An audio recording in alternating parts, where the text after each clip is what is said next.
गायों का एक झुंड जंगल में घास चरने गया तो उनमें से एक गाय अपने झुंड से बिछड़ गई। शाम होने को आई। उसने देखा कि एक बाघ दबे पांव उसकी तरफ बढ़ा चला आ रहा है। अपनी जान बचाने हेतु वह भागने लगी और भागते भागते राह भटक गई। बाघ अभी भी उसका पीछा कर रहा था और उनके बीच की दूरी कम से कमतर होती जा रही थी।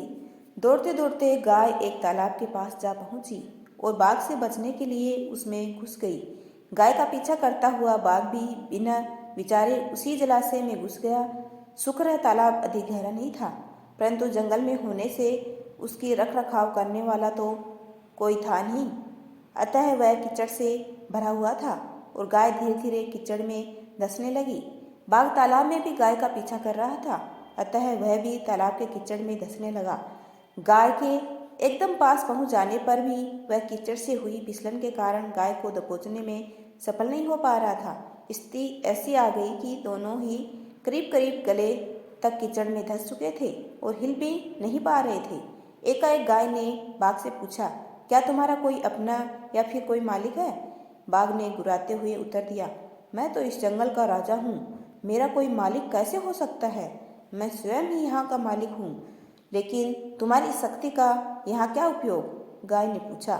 उस पर बाघ ने कहा, तुम भी तो फंस गई हो और मरने के करीब हो। तुम्हारी और मेरी स्थिति एक जैसी ही है। नहीं, मेरा मालिक जब शाम को घर लौटेगा तो मुझे वहाँ न पाकर वह मुझे ढूंढने अवश्य निकलेगा और यहाँ आकर मुझे इस कीचड़ से निकाल ले जाएगा। गाय ने विश्वासपूर्वक उत्तर दिया और फिर से पूछा, तुम्हें ढूंढने कौन आएगा? इस बात पर बाघ निरुत्तर रह गया। थोड़ी देर में सच में ही गाय का मालिक उसे ढूंढता हुआ उस जलाशय तक आ पहुंचा और उसे कीचड़ से निकाल कर ले गया। जाते समय गाय और उसका मालिक दोनों एक दूसरे की तरफ कृतज्ञतापूर्वक देख रहे थे। गाय का मालिक बहुत दयालु था, परंतु बाघ को कीचड़ से निकाल अपनी ही जान जोखिम में कैसे डाल देता। यहाँ पर गाय सहजता का प्रतीक है और बाघ अहंकारी मन का।